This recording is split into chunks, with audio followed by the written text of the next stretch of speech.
A lot of people don't understand the working relationship that we have, and I think it's quite unique. It's not like the standard offshore relationship that many people have experience of.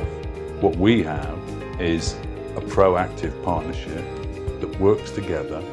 We're constantly looking at ways that we can make things better. We saw Indus also growing into more maturity.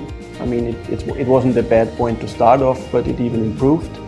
And from that perspective, we also see IndusNet, of course, as a future partner for our own expansion. We have a number of different teams working together. End of the day, they give you a comprehensive solution to all your needs, and we are totally satisfied with the kind of delivery we got. And we are very happy. We have worked with IndusNet, and our experience has till now been very good. I've always been impressed, not just by the work ethic, but by the whole mentality, the whole approach that we have within the team. For us, probably the best, let's say, remote contractor experience I ever had in my own career.